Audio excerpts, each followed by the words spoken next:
प्रधानमंत्री नरेंद्र मोदी ने अपने 75वें जन्मदिन पर मध्य प्रदेश के धार जिले के भैंसौल गांव में देश के पहले और सबसे बड़े पीएम मित्र पार्क का उद्घाटन किया।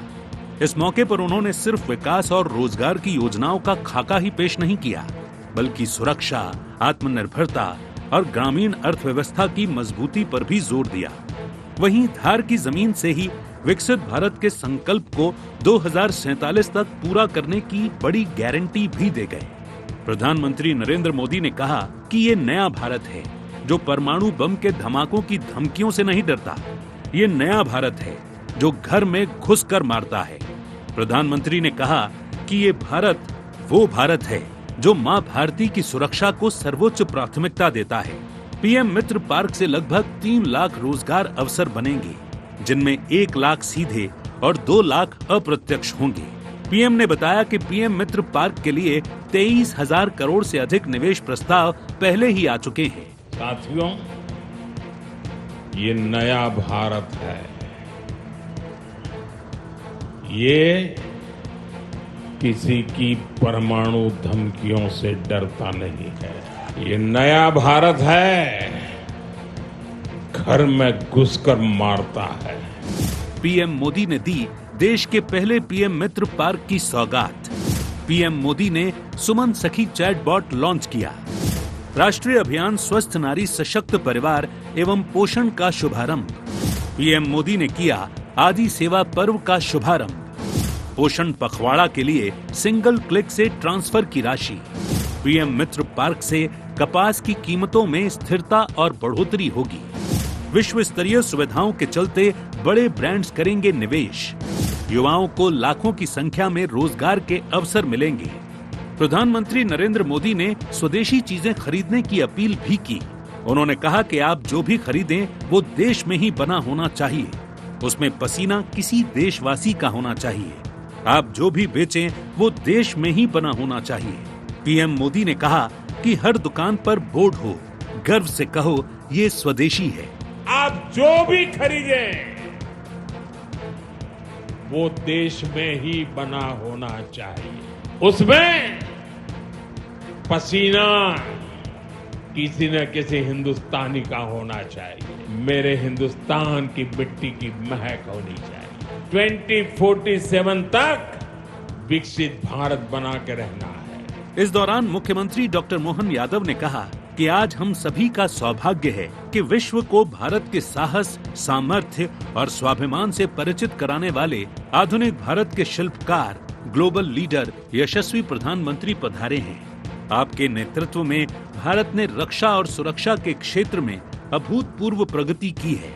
ऑपरेशन सिंदूर जैसी सख्त कार्यवाही करते हुए ये केवल आपके ही कुशल मार्गदर्शन में हो सकती थी। प्रधानमंत्री जी, बीते 11 वर्षों में आपके नेतृत्व में भारत ने वह ऐतिहासिक उपलब्धियां हासिल की जो कभी कल्पना मात्र लगती थी। जिस भारत की प्रगति को दुनिया असंभव मानती थी, आपके नेतृत्व ने उसको मोदी है तो मुमकिन है करके दिखाया है। ये हम सबका सौभाग्य है। तो वहीं दूसरी ओर कांग्रेस पीएम मोदी को जन्मदिन की बधाई तो दे रही है, लेकिन पीएम मोदी की घोषणाओं पर सवाल उठा रही है। कांग्रेस का कहना है कि पीएम मोदी की करनी और कथनी में अंतर है। इसके साथ ही कांग्रेस ने मोदी की गारंटी पर भी सवाल उठाए। कांग्रेस ने पीएम मोदी पर स्वदेशी के नारे पर भी निशाना साधा। मंत्री जी का जन्म दिवस था, उसकी ढेर सारी शुभकामनाएं। किसानों को उन्होंने कहा कि हम 3100 का धान का दाम देंगे, 2700 का गेहूं का देंगे, 6000 सोयाबीन के देंगे। गारंटी है, मोदी की गारंटी पूरी नहीं। युवाओं को कहा था कि आपको 5 लाख नौकरियां देंगे। सबसे बड़ा बेरोजगार प्रदेश हमारा है। तो मोदी जी की करनी और कथनी का सबसे बड़ा अंतर। नरेंद्र मोदी ने आत्मनिर्भरता की बात की। वो जो पूरा लिबास पहनते हैं, चश्मे से लेके जूते तक, कपड़े से लेके गाड़ी तक, तो आत्मनिर्भर उनकी भाषा है, भाषण है। वास्तविकता में वो भी विदेश का माल अपनाते हैं। जहां एक ओर प्रधानमंत्री नरेंद्र मोदी के जन्मदिन पर भाजपा सरकार ने विकास से जुड़ी कई बड़ी घोषणाएं की, तो वहीं दूसरी ओर कांग्रेस ने इन घोषणाओं पर सवाल खड़े किए हैं। कांग्रेस का कहना है कि प्रधानमंत्री की कथनी और करनी में फर्क है और अब मोदी की गारंटी पर जनता को पहले जैसा भरोसा नहीं रहा। बहरहाल अब सभी की निगाहें इस बात पर टिकी हैं कि पीएम मित्र पार्क से मध्य प्रदेश को आर्थिक रूप से कितना लाभ मिलता है। और प्रदेश के युवाओं को रोजगार के कितने ठोस अवसर मिल पाते हैं। Bureau report IND 24।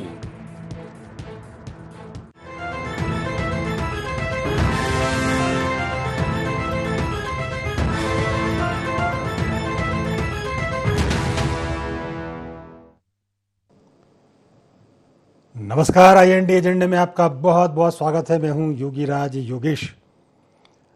एजेंडे में आज चर्चा करेंगे प्रधानमंत्री के धार बदनावर दौरे की, मध्य प्रदेश को जो गिफ्ट मिला उसकी।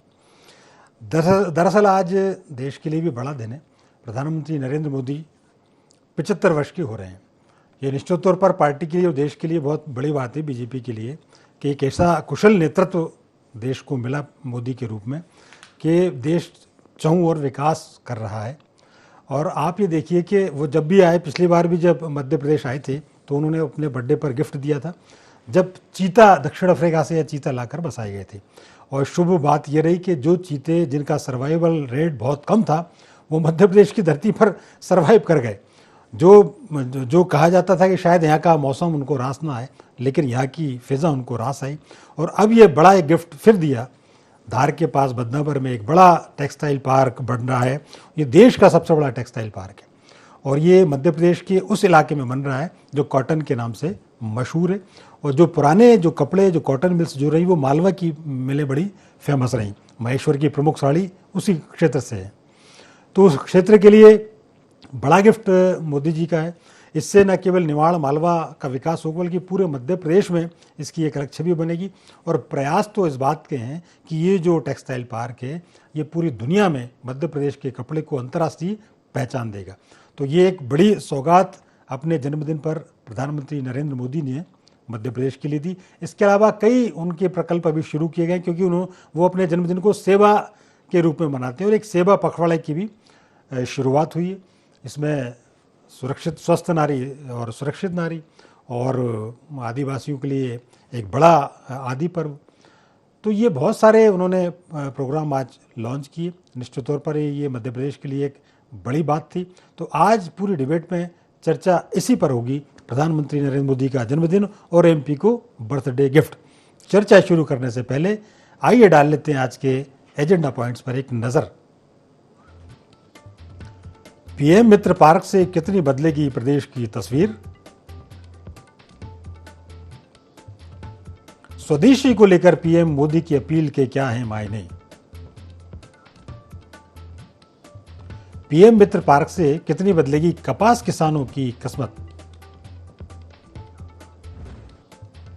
PM मोदी की घोषणाओं पर कांग्रेस क्यों उठा रही सवाल? तो ये थे एजेंडा पॉइंट्स। और डिबेट ओपन करूं उसके पहले तमाम मेहमानों से आपका तारुफ करा दूं। मेरे साथ स्टूडियो में आज बीजेपी के panelist, media panelist Shivam Shukla ji. Shivam ji, program में आपका बहुत बहुत स्वागत। हमारे साथ कांग्रेस के सचिव पवन पटेल जी जुड़े हैं। पवन जी, आपका भी बहुत बहुत स्वागत है। और वरिष्ठ पत्रकार देवदत्त दुबे जी हमारे साथ हैं। दुबे जी, प्रोग्राम में आपका भी बहुत बहुत स्वागत। शुरुआत शिवम आपसे। ये पार्टी के लिए और आपके लिए तो बड़ा दिन है, तो मतलब आज तो बड़े खुश हो गए आप लोग। देखिए, स्वाभाविक तौर पर प्रधानमंत्री नरेंद्र मोदी जी इस देश के एक सेवक के रूप में उन्होंने लगभग 11 वर्षों का कार्यकाल व्यतीत किया है। उनका 75वां जन्मदिन है। तो हम सभी के भारतीय जनता पार्टी के करोड़ों करोड़ कार्यकर्ता और जो देश की जनता है जो विश्वास करती है प्रधानमंत्री जी की नीतियों पर, उन सभी की ओर से उनको मैं शुभेच्छा भी देता हूं। आज प्रधानमंत्री जी ने एक बार फिर से मध्य प्रदेश की जनता को रिटर्न गिफ्ट के रूप में और मध्य प्रदेश के माध्यम से देश की जनता को भी तमाम सौगातें देने का काम किया। PM मातृत्व योजना के तहत 1 लाख से ज़्यादा लाभार्थियों को, धार में जो उन्होंने पार्क का शिलान्यास और उद्घाटन किया उससे तकरीबन 1 लाख डायरेक्ट और 2 लाख इनडायरेक्ट रोजगार के अवसर प्रदान किए जाएंगे। 23,000 करोड़ रुपए का PM मित्र पार्क का निवेश है, जहाँ पे इस प्रकार के वस्त्र उद्योग को हम देखेंगे कि बढ़ोतरी मिलेगी। और इसके साथ ही साथ अनेक स्तरों पर उन्होंने उस क्षेत्र की जनता के माध्यम से पूरे राष्ट्र को संबोधित करने का काम किया। और मध्य प्रदेश के लिए एक गौरवमयी क्षण रहा कि माननीय प्रधानमंत्री जी ने अपने जन्मदिन के शुभ अवसर पर मध्य प्रदेश की धरती को चुना। ये दिखाता है कि सिर्फ मोदी जी का चुनाव के दौरान नारा लगा था मध्य प्रदेश में कि मोदी के मन में MP, तो वो सिर्फ एक नारा नहीं था, वो एक हकीकत थी जिसको आज मध्य प्रदेश की जनता महसूस कर रही है कि प्रधानमंत्री जी ने मध्य प्रदेश की जनता को अपना परिवारजन कहकर के संबोधित ही नहीं किया, बल्कि वह उनको उतना मान भी देते हैं। तो ये तमाम चीज़ें आज देखने को मिली और भारतीय जनता पार्टी निसंदेह प्रधानमंत्री जी के नेतृत्व में स्वदेशी की बात हो, आदिवासी कल्याण की बात हो, महिलाओं को सशक्त करने की बात हो, हर संभव तरीके से दिशा में आगे बढ़ रही है। स्वदेशी के क्षेत्र में आज प्रधानमंत्री जी ने हमें दिशा दिखाने का काम किया। जो कांग्रेस के अध्यक्ष आज ये प्रधानमंत्री जी के विदेशी और ये इस प्रकार जूतों, चप्पलें इत्यादि चीज़ों की बात करते हैं, उनको सबसे पहले समझना होगा कि कांग्रेस की जो पूरी विचारधारा खादी के केंद्र में केंद्रित रही थी, आज वही राहुल गांधी हम देख रहे हैं उन्होंने खादी का त्याग करके टी शर्ट और जॉगर्स पहन के घूमते हैं। तो कौन सी कंपनी के टी शर्ट और कौन सी कंपनी के जॉगर्स पहनते हैं, इस पर राजनीति का विमर्श टिका नहीं होना चाहिए। सरकार की नीतियां थी, स्टार्टअप के क्षेत्र में जो भारत कहीं नहीं टिकता था, दुनिया का सबसे ज्यादा स्टार्टअप वाला देश है। यूनिकॉर्न आज विश्व में सबसे ज्यादा कहीं है तो हमारे देश में ऑटोमोबाइल हो, टेक्सटाइल हो, मोबाइल हो, IT हो, इस प्रकार के तमाम क्षेत्रों में। यूनिकॉर्न की आपने बात की, समझ में नहीं आता ये यूनिकॉर्न है क्या है। देखिए, वो कंपनियां जिन्होंने 1 मिलियन मार्केट कैप को क्रॉस कर लिया है और लगातार एक स्टार्टअप के रूप में स्थापित हुए बड़े इन्वेस्टर्स को उन्होंने अपनी ओर आकर्षित किया और अपना टर्नओवर उन्होंने कहीं ना कहीं 1 बिलियन का जो टारगेट है उसको पार कर लिया है। तो इस प्रकार की कंपनियों की आज संख्या लगातार हम देख रहे हैं कि देश में बढ़ती जा रही है और तमाम ऐसे सक्सेसफुल स्टार्टअप्स देश में स्थापित हो चुके हैं। तो ये हमारे जो स्वदेशी के अभियान है, जो हमारा स्वावलंबी का लक्ष्य है, उसको कहीं ना कहीं गति प्रदान करने में सहायक रहेंगे। एक कमेंट लेते हैं। पवन जी, आपको आवाज आ रही है मेरी? हाँ, आपको आ रही मेरी? हाँ, बिल्कुल बिल्कुल आ रही है। तो एक तो ओवरऑल एक कमेंट आप दे दें इस पे, और दूसरे क्यों आपत्ति है? अभी तो एक बड़ा शुभ दिन है, मध्य प्रदेश की एक बड़ी सौगात मिली। यदि अपन उस पॉलिटिकल पॉइंट ऑफ व्यू से अलग हटके बात करें तो एक बड़ा टेक्सटाइल पार्क मध्य प्रदेश को मिला। हमेशा पॉलिटिकल पॉइंट ऑफ व्यू से अलग ही बात करने का प्रयास करता हूँ, देश और प्रदेश के विकास की बात करने का प्रयास करता हूँ। कहीं से किसी ने आपत्ति दर्ज नहीं कराई। हमने तो पुराना इतिहास सामने इनके ला करके रखने का प्रयास किया है कि पहले किसी है उस हिसाब से कैसे विश्वास करे। कोई जूता चप्पल की बात नहीं कि शुभम जी कहाँ जूता चप्पल, हम तो मंगलसूत्र की बात करते हैं, भैंस चोरी की बात करते हैं, 50 करोड़ की गर्लफ्रेंड की बात करते हैं, है ना। सबसे पहले डिबेट चालू हो उसके पहले मैं हमारे देश के सबसे ताकतवर प्रधानमंत्री परम सम्मानीय नरेंद्र मोदी जी को जन्म दिवस की बहुत बहुत शुभकामनाएं देता हूँ और प्रयास करता हूँ, सोचता हूँ कि जैसे भारतीय जनता पार्टी के बीच में जो चल रहा था, कई बार बातें छन करके आई कि वो आज शायद रात में 8 बजे घोषित कर दें कि अब मैं मार्गदर्शक मंडल में शामिल हो जाऊंगा, जैसा नियम कानून बाकी कार्यकर्ताओं बाकी पदाधिकारियों के लिए होता है। तो मुझे नहीं लगता कि अभी तक तो कुछ ऐसा सुनने में आया नहीं है। क्या होगा क्या नहीं होगा भगवान जाने। लेकिन जो कर रहे हैं अब, जैसे बहुत बढ़ा के बात करने का PM मित्र योजना, इसी तरह इसे डबल बढ़ा करके इन्वेस्टर मीट, फलाना ढिकाना, किसानों की आय दुगने, किसान वो सोलर वाले पंप में बताया था कि किसानों की दशा दिशा बदल जाएगी। इसी तरह भारी भरकम शब्दों के साथ हर प्रोजेक्ट भारतीय जनता पार्टी का लॉन्च होता है, लेकिन उसके बाद फिक्स हो जाता है। तो हम यहाँ ऑब्जेक्शन नहीं उठा रहे, हम तो कह रहे भैया जो प्रोजेक्ट लॉन्च करो सिर्फ उसका राजनीतिक माइलेज लेने के बजाय उसको ग्राउंड लेवल पे कर दो। आज राहुल गांधी के टी शर्ट देख रहे, उसकी कंपनी देख रहे, मोदी जी के चश्मा नहीं देख रहे, मोदी जी का जैकेट नहीं देख रहे। मोदी जी का यही तो समस्या है कि जब सामने उंगली उठाते हो तो बाकी उंगलियों का डायरेक्शन हमारी तरफ रहता है। ये बात भारतीय जनता पार्टी के नेताओं को ध्यान रखना चाहिए। अभी मां का पूरा एडवर्टीजमेंट किया, बिहार में उसको कमाने की कोशिश की तो सबने देखा कि मोदी जी ने कितना मां को गाली दिया है। अभी ऑपरेशन सिंदूर का भी जिक्र हुआ इसमें मोदी जी के जन्मदिन में। तो ऑपरेशन सिंदूर में के मामले में जो बहादुर बेटी का अपमान किया था यहाँ का विजय शाह, इनका मंत्री, वो आज भी मंत्री बना हुआ है। ये दोहरा चरित्र और दोहरा पैरामीटर जो भारतीय जनता पार्टी का, उससे हमें दिक्कत है। हम तो कहते हैं प्रदेश का विकास करिए, देश का विकास करिए। हम कहते हैं मोदी जी ने बोला था हम हर साल 2 करोड़ रोजगार देंगे, आप दीजिए 2 करोड़ रोजगार। देखिए कौन कांग्रेस का व्यक्ति विरोध करता है, हम स्वागत करेंगे। लेकिन आप फिर विज्ञापन करेंगे और रोजगार नहीं देंगे तो फिर हम ना कहें क्या? हमें तो कहना पड़ेगा ना। मोदी जी है तो मुमकिन है, सब कुछ मुमकिन है। अब आप ये देखिए पुलवामा में 350 किलो आरडीएक्स कब आया? जब नोटबंदी करने के बाद सीमाएं पूरी सुरक्षित हो गई थी, उसके बाद 350 किलो आरडीएक्स आया। पहलगांव में जब उसकी रिपोर्ट थी कि यहाँ पे इस तरह की घटनाएं घट सकती हैं तो मोदी जी का दौरा आपने कैंसिल कर दिया। लेकिन आम जनता की सुरक्षा के लिए आपने क्या किया? इतना कर्जे पे कर्जा बढ़ता जा रहा। मतलब ये पैरामीटर हमें समझ में नहीं आ रहा। अमृत काल में 81 लाख करोड़ से 7,336 मिलियन अमेरिकी डॉलर कर्जा बढ़ गया अमृत काल के तहत। तो ये ठीक जो और उसके बाद में हम सबसे मजबूत ठीक है, ठीक है, ठीक है पवन जी। दोहरा मापदंड से हमें दिक्कत है। ठीक है हमें पवन मोदी जी। जी के जन्मदिन से कोई दिक्कत नहीं है। हम ठीक, कहते ठीक। हैं वो और 100 साल हो, 200 साल जिंदा रहे, बढ़िया अच्छा देश का काम करे, लेकिन ठीक। झूठ ना बोले। ठीक झूठ बात है। बोलने से थोड़ा सा किनारा ठीक है, ठीक है, ठीक है। आपके सवाल शिवम ने सुन भी लिए हैं, वो जवाब देंगे, लेकिन इसके बीच में थोड़ा देवदत्त जी को इन कर लेता हूं, फिर वो आपके जवाब देंगे। देवदत्त जी, इस पूरे प्रधानमंत्री के इस पूरे दौरे को लेकर आपकी एक टिप्पणी।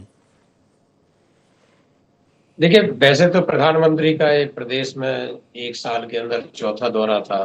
भोपाल, शिवपुरी, बागेश्वर धाम, छतरपुर आए थे इसके पहले, और अभी आज धार आए। लेकिन वो जन्मदिन के मौके पर मध्य प्रदेश में धार आए, ये महत्वपूर्ण बात थी। और आज उन्होंने धार की धरती से बहुत धारदार भाषण भी दिए। उन्होंने जहां पाकिस्तान ऑपरेशन सिंदूर को लेकर कहा कि हम घर में घुसकर मारते हैं, वहीं जो टैरिफ की बात चल रही थी ट्रंप अमेरिका, तो उन्होंने स्वदेशी अपनाने का आह्वान भी किया है। तो एक तरफ वो धार भी देते आए दूसरे देशों, दूसरी तरफ उन्होंने अपने देश में क्या अच्छा हो सकता है स्वदेशी को अपनाने का उन्होंने जो मंत्र दिया है। गांधी जी ने भी यही मंत्र दिया था कि अपने वस्त्र काटे हुए पहनना चाहिए, सूट बुनने का वो चरखा चलाते थे। तो आज उन्होंने जो स्वदेशी का मंत्र दिया। भी देखिए, अपने पास त्योहार आ रहे हैं, अभी नौ दुर्गा आएंगी, दीपावली, दशहरा, ये सब त्योहार आएंगे। और जब हम बहुत छोटी छोटी चीज, यदि ज्यादा न जाए, दिया खरीदते, यदि वो हम स्वदेशी निर्मित और खासकर यदि गौ उत्पाद से निर्मित दिया खरीदेंगे, तो कितना बड़ा ये देश के लिए उपकार होगा, उन गरीबों के लिए उपकार होगा। लेकिन असल बात यही है कि इन सब चीजों को अपनाने से होगा। तो प्रधानमंत्री को जन्मदिन पे जो लोग बधाई देते हैं, वो नहीं लगाते विज्ञापन, वो यदि बधाई दें लेकिन उनको स्वीकारें भी उनकी बात को, तो ये बड़ा देश में बदलाव होगा। क्योंकि गांधी जी भी वही प्रयास करते रहे और हम स्वदेशी की जगह पश्चिमी सभ्यता को अपनाते गए, और धीरे धीरे हम अपनी जो मूल चीज है उससे कटते गए। आप देखो कि जो विश्व की भीषण त्रासदी आई थी कोरोना, उसमें भारत का काढ़ा ही काम आया। जो हम पेप्सी कोला और वो सब काम नहीं आया उस समय काढ़ा ही पिया लोगों ने। तो आज जो प्रधानमंत्री ने आह्वान किया है, जो नारी शक्ति के लिए उन्होंने जो आह्वान किया है, वाकई में उन्होंने जो बात कही कि यदि एक स्त्री घर में बीमार पड़ जाती है तो पूरा घर अस्त व्यस्त हो जाता है। ये सब हम सब भी व्यवहारिक जीवन में अनुभव करते हैं। तो जो स्वास्थ्य शिविर शुरू किया जा रहा है, उसमें महिलाएं अपना स्वास्थ्य परीक्षण कराएं। तो कुल मिलाकर ये मध्य प्रदेश के लिए उनकी जन्मदिन की, वैसे तो जन्मदिन पे हम लोग जिसका जन्मदिन होता है उसको गिफ्ट देते हैं, लेकिन प्रधानमंत्री ने एक तरह से मध्य प्रदेश को गिफ्ट दिया है। जो ये मित्रा पार्क है, जो आप देखें कि देश में 7 पार्क स्वीकृत हुए हैं। तो पहला मध्य प्रदेश का भूमि पूजन हुआ है, जो पहला पार्क, और ये देश का सबसे बड़ा भी है। ये भी एक है, सबसे ज्यादा जमीन यहाँ है, क्योंकि हमारे यहाँ मध्य प्रदेश में जमीन बहुत है, तो उसको समझा गया। तो कुल मिलाकर कह सकते हैं कि प्रधानमंत्री का दौरा, यदि ये जो घोषणाएं उन्होंने की हैं, जो बातें उन्होंने की हैं, यदि वो जमीन पर उतार आए, तो वाकई में मध्य प्रदेश के लिए गिफ्ट वाला ये दौरा होगा और बड़ा सार्थक होगा। ठीक बात। एक सवाल शिवम आपसे, एक तो पवन पटेल जी जो बार बार जो बात कर रहे थे कि एक तो प्रधानमंत्री जी की कथनी करनी में अंतर है, रोजगारों का क्या हुआ, वो जितने करोड़ देने की उन्होंने बात की थी, कहते कुछ हैं करते कुछ हैं, स्वदेशी की बात करते हैं, खुद अपनी पोशाक ऐसी धारण करते हैं। एक तो आप उनका जवाब देना। दूसरी एक सवाल ये भी है कि स्वदेशी की पूरी रीढ़ टिकी होती है ग्रामीण अर्थव्यवस्था पर या ग्रामीण परिवेश पर। हम जब छोटे थे, अच्छे से हम सबको याद है कि एक समय में थोड़ा सा एक लाइन बोलूँगा, इसके बाद फिर आप अपना जवाब दे देना।